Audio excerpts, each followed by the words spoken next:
What is up, traders? Welcome back to the channel. I've been MIA for quite a long time, so I have some free time and I figured I'd give you guys an update a bit on what's been happening. And I think my last update was probably 2 months ago, so you probably got curious on where I've been, or maybe not, I don't know. But anyways, I figured I'll give you kind of an overview of what's been happening. So first things first, I'm still trading Top Step, and I actually linked Top Step and my Apex together on the Surface or Quantower. Really enjoying this platform a lot, and I just missed my my Pat's toolbar. That toolbar was awesome. But again, I still have NinjaTrader, so I can still use that. But and I can actually trade both the Apex and the Top Step together, but I do have to pay extra for the multi-broker or multi-platform trading or something like that. It's like 30 bucks a month, which I don't really want to do that, so I just switch back and forth, no big deal. And speaking of Apex, it's actually not 80% off, it's actually 71% off. So if you want to use my code, it's right here, please do so. Helps me out a lot. But yes, it's not 80, it's 71. I don't know why they did 71, that's just weird. But hey, it is what it is. 71% off on the monthly payments, and it's half off on resets, so that's huge as well. So be sure to pick some up and use my code, and then again, it won't cost you anything extra, and it helps me out a lot as well. Really appreciate it. But what's been happening, what I've been doing, and what's the status, things like that. So let's talk about it. First things first, like I said, I was doing the Top Step evaluation and I failed it, yeah, I actually started back in, I think it was August or something like that, I can't remember. I failed the evaluation, which feels bad, and honestly speaking, August and September were really bad months for me. It really were. And once I failed the Top Step, I actually started trading my PA, and I was doing really bad on that as well. Oh my god, it was terrible. It was like, so basically I was going backwards, right? And I actually had to take a break for like a week because, well, honestly speaking, I wasn't seeing any progress. And to me, when I take a step back and see zero progress, in fact going backwards, that's alarming. That's really alarming, because I like to assess the situation and kind of assess where my trading is at and how am I doing, basically on a monthly, just to kind of look back. And I'll talk about this in a minute, but yeah, I kind of have to look back and kind of see what's been happening, right? So, and let me just take this off for a second. Yeah, so no, I was making no progress, and it was really worrying me. And I wasn't still a state of mind that I probably should not be trading. And like I said, I had to stop and just kind of go back on my data, my trades, and just find out what happened. Like, what I'm doing that's not working. Because like I said, I've been doing it for a year and a half, and again, I'm not saying now I'm a professional, and I'm not saying I should be making millions of dollars. No, not at all. That's not what I'm saying. But I should be kind of getting closer to a little bit more of a consistency, and I was seeing zero of that at all whatsoever. And it was really worrying, really worrying for me.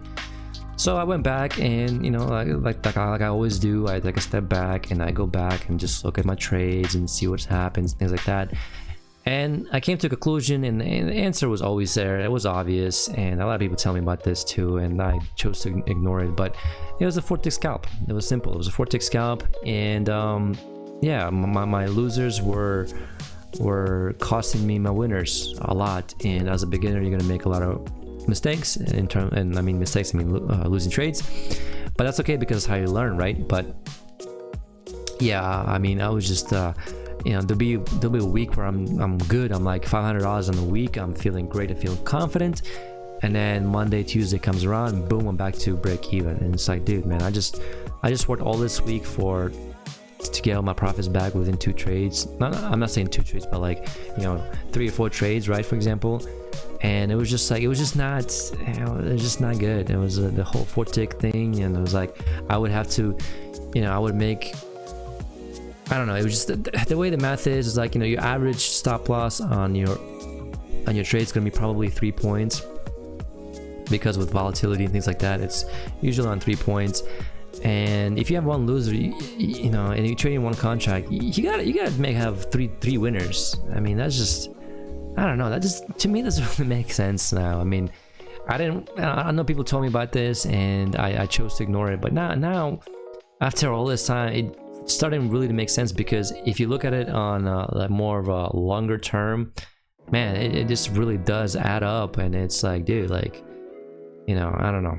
So now basically I'm just trading, trying to do one-to-one, and most of the times I'm actually look to the left. Really, I look to the left and I see where the price reacts, and sometimes I base my target profit where either last swing low or high or whatever. You know, this trade, for example, my target was actually the EMA, because we did have this huge basically move up, and I did like the pin bar a lot, and I really did, and then three, you know, multiple tests here, but yeah, EMA was my target. And same thing here, like this was the first target and this is the second target. Obviously it went lower, obviously it's hindsight. Same thing here was the EMA. I was a little bit worried just because you have a little bit of support here, but you get my point. And yeah, the 4-tick scalp, no thank you, done with that. Trying to do one-to-one. And the funny thing is, the 4-tick scalp is actually my bad habit now. I had this huge habit of just kind of get into this panic mode where I see that the trade went, you know, 4 ticks or 1 point or whatever, right? And I had this instant thought, oh, I need to get out of the trade, right? And it's really hard to fix that right now, because I've been doing it for a year and a half, and it's just, again, I consider this a bad habit. You might not, whatever. If the 4-tick scalp works for you, that's fine, that's cool, that's fine, I don't care. If it works, doesn't change it, right? But for me, it didn't work, and it's not working, and I needed to change. And basically, when I failed this evaluation, I actually, like I said, almost failed this PA, and I actually brought it back, and and I'm up, I think it was 15 bucks, even though it's 15 bucks, but I'm up from being down 1300, right? I was down 1300 on the PA, and I brought it back, and using just, you know, the either one-to-one or looking to the left and find your targets that way. And yeah, I mean, I don't want to say it turned my trading around, but I definitely feel a lot better when my winners are more than my losers. I definitely feel a lot better. I still trade one contract. My stop loss is still 3 points. It's always going to be 3 points. Doesn't matter if it's, you know, 2 contracts, 5 contracts, whatever. It's always going to be 3 points. And you know, one other thing I don't do is I don't look for second entries. I'm done with those, even though this trade is a second entry technically. Actually, no, it's a third entry. But either way, I don't look for second entries anymore. I don't look for failures. I don't look for traps. I don't do none of that. I just, honestly speaking, the way I trade now is I just mark my levels, and if I think the price is going to react to my level, I'll take a trade. That's really how I trade now. And one thing I'm trying to work on is basically trying to establish zones instead of lines, because I know support resistance or supply demand, or whatever you want to call it, supply demand, support resistance, order blocks, fair value gaps, I don't give a shit. Whatever you call this, I'm trying to make it to where they're zones, not necessarily lines. So, but again, it's still work in progress. And the other thing I don't like about max strategy is the channels. I feel like the channels are, I feel like they're discretionary, to be honest with you, because yes, sometimes you can get nice and clear channels, but most of the times it's not that clear. Most of the times you have to struggle to find it, and if your channels are wrong, guess what, your trade will be wrong. That's just the way it is. And if you don't believe me, that's the channel is discretionary, well, do me a favor, take a screenshot of your chart and post it on the unofficial quote-unquote max forum on Facebook page, and I bet you're gonna get 10 different people telling you 10 different things, I guarantee. And honestly speaking, I don't like that forum. I think it does more harm than good, because everybody has different opinions on everything, and it's just like whatever, I'm done with that. And yeah, but again, I don't want to disrespect Mac in any way. You know, he's a great guy. You know, the most important thing that he did for me personally, and I'll give him, you know, this credit for him, is how to read price chart, right? How to read price action. Price action is king, right? And if you can read this, then I think you should be good. You can start adding your own little elements, right? Your own little style, and that's what trading is all about, right? You can learn from somebody the basics and things like that, but I feel like you're gonna come to a point where you're gonna have to add your own little tweaks, your own little things that you like, that works for you specifically. It might not work for somebody else, right? But if it works for you, that's fine. Keep doing it, right? And that's where I'm at right now. I'm just kind of like trying to establish my own little you know, little style, I guess. I still trade, you know, triple test, even though I'm not really good at those, but I am, you know, trading, like, you know, like I said, supply and demand or support resistance, whatever you want to call it. Sometimes take a trade off EMA, sometimes lower highs, higher lows, and things like that. But the one thing that kind of embedded in my brain, it's just like that I always kind of think about is, whether it's just channel or trend line, doesn't really matter. I always think that whenever we have a break of channel or trend line, we're always going to get a retest of the extreme. Not always, I shouldn't say that, but most of the times you're going to get a retest of the extreme, right? Either the lows or the highs, right? Doesn't matter. But that's one thing I definitely have in my brain forever, is whenever I look at a chart, I always think, okay, since we have a nice uptrend, we're probably going to get a break and a retest of the highs. In this case, the highs, obviously, but a retest of the extreme. And again, in my trend line might not be that great. It might be something like this. I don't know. Like I said, you tell me, but that's the problem with channels I have. It might be like this. It might be a little tighter than like this, you know, first leg, second leg. I don't know. But either way, this is how I see it. And usually get a break and then a retest, but you can clearly see there's some resistance up here. Anyways, that's not the point. But that's what I've been doing. That's what I've been trading, and I actually I actually enjoy it. I enjoy it a lot. Like I said, I don't know if it was just maybe the strategy that wasn't really clicking for me, even though I learned pretty well. But I don't know. Maybe it's just me, you know, having more time in charts.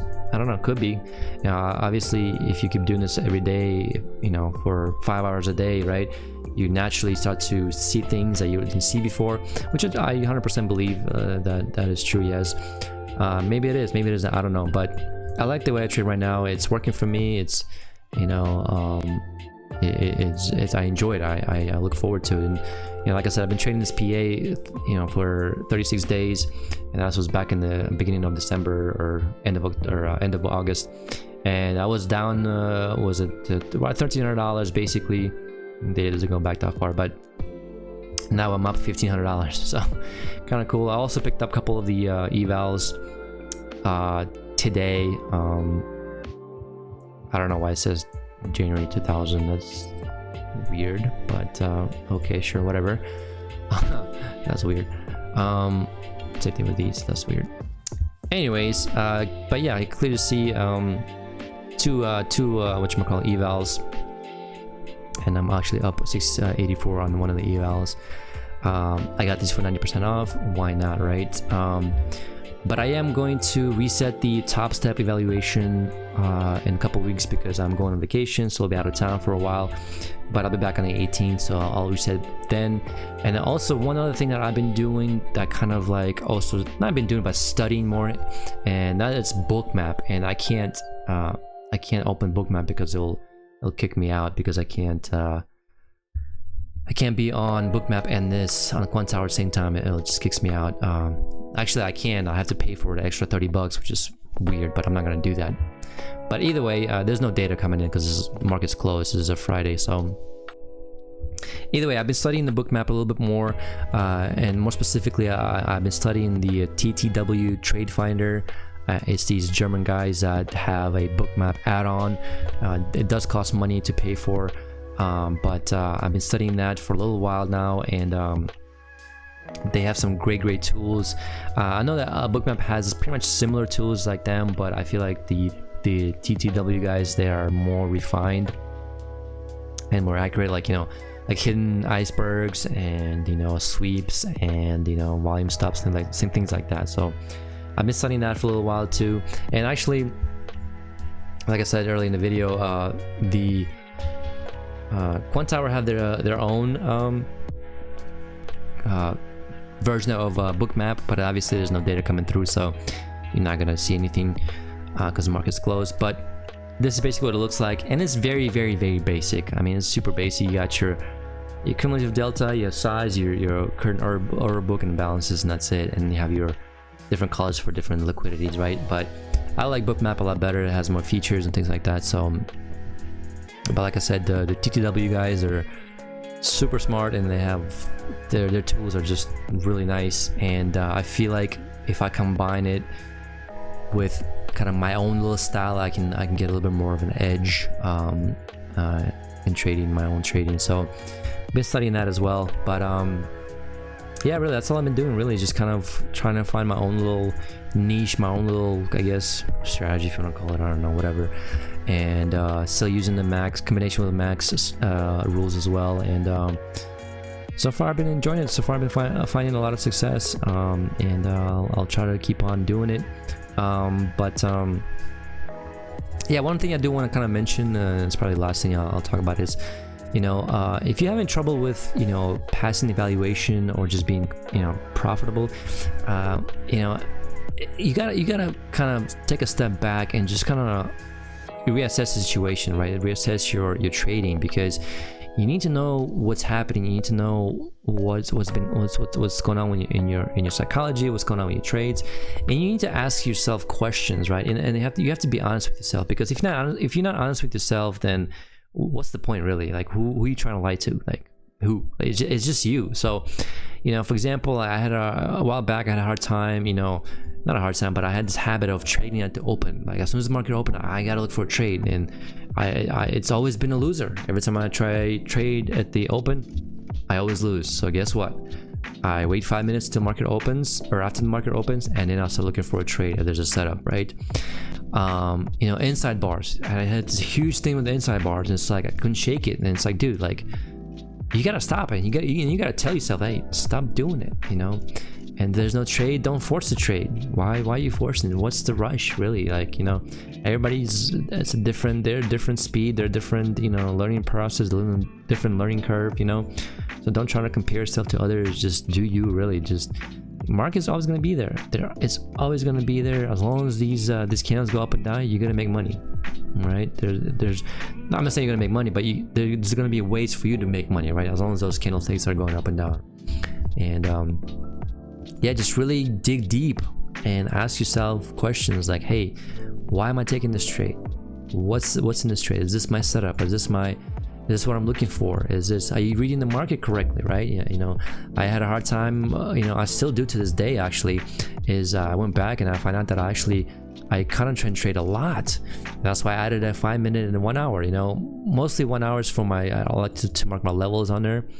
But 5 minute is the one that kind of keeps me on the right track, so to speak. And I honestly reduced it quite a lot, to be honest with you. I still concentrate trade, I still do it, but it's very, you know, limited amounts, because now I ask myself, hey, like, is this the right trade, right? Am I going with the trend, or I'm going against the trend? And all I have to do is look at the 5 minute and you know, have my answer. And like I said before, I still have a 2000 tick chart, but I don't know if I should replace the 1 minute time frame with the 2000 tick chart, because again, I still like the 2000 tick chart, because, you know, Mac was saying that it gives you more of a detail, and it really does, if you compare it to 1 minute. But sometimes, honestly, they actually almost look the same. You know, it's just you get a little bit more candles in this chart than in this chart. Sometimes you get these big candles on 1 minute chart, and then on 2000 tick chart it'll be, you know, 3 different candles, right? So again, it's one of those things that I think it's gonna be a personal preference, but I'm still keeping it on the screen. Like I said, sometimes you get a better entry on a 2000 tick chart than a 1 minute chart, and vice versa. So, but yeah, that's the video. That's where I'm at. Yeah, I'll try to keep you guys updated every week, but again, it's really hard to make these videos, just because I do have a full-time job. But hopefully in the next couple of weeks, my schedule is a little bit more set to where I can, you know, either Friday or Saturday make a weekly update video and kind of keep you guys informed, in the loop. But yeah, I guess, you know, what's the futures for me? So I guess I just keep trading the way I'm trading. And oh, and one other thing too, I kind of eliminate too, is I stopped watching like these TikTok videos. I really gotta delete this app, it's a freaking cancer. But I stopped watching like the TikTok videos where trader makes, you know, $5,000 or trader makes $10,000 and this shit, and then the whole Apex community on Facebook. I stopped doing all that stuff, because all it does is just makes you feel bad. At least in my case, it makes me feel bad, because when I see that people make, you know, thousands of dollars every day, and it's like, damn, dude, like, what the hell am I doing wrong? You know what I'm saying? And it just makes me feel like I'm an idiot. But in reality, you know, I'm not. And in reality, it's, you know, I'm learning at my own speed. I'm learning, you know, to see things, you know, in my own way. You know, versus some of those people. Well, some of those people are just complete garbage, and it's not real. It's fake. And some of those people, yeah, they're legit, and then they've been doing it for, you know, a lot longer than I have. So yeah, anyways, comparing myself to those people is just not a good idea. It really isn't. And I try to cut that back, try to cut that out, and it's just not good. It really isn't. So if you are comparing yourself to somebody else, please don't. It will keep your progress limited, okay? Versus just kind of, hey, like, you know, just do you. There's no rush. There's, you know, just keep doing it. There's no rush. The time will come, whether it's tomorrow, next week, or next year, or next, you know, 3 years, 4 years, whatever it is, it will come, and you will see the change. Again, for me, it hasn't come yet, but I'm hoping that. I know. Here's the thing. I know that if I work at this every day, it will come. I know this. I know it's in my head. I know that I am well-informed individual, that I can make sound decisions, and I can manage my risk properly. I know it will come. And this past was it 3 weeks or whatever, 2 weeks actually, I've been doing really well. I've been enjoying it. I'm enjoying it a lot. So anyways, that's it for the video. I hope you found some information useful. Again, this was just more of me talking than anything. But yeah, if you like this video, give me a thumbs up, and yeah, let me know if you agree with the whole Vortex scalp thing. Let me know if it works for you. Let me know if it didn't work for you, and you went to something else, and or let me know if you came back to it. I don't know, maybe I'll come back to it in a couple months or so. I don't know. You never know. But yeah, I'd love to hear your opinion. But anyways, thanks for watching. I'll catch you guys in the next one. Peace.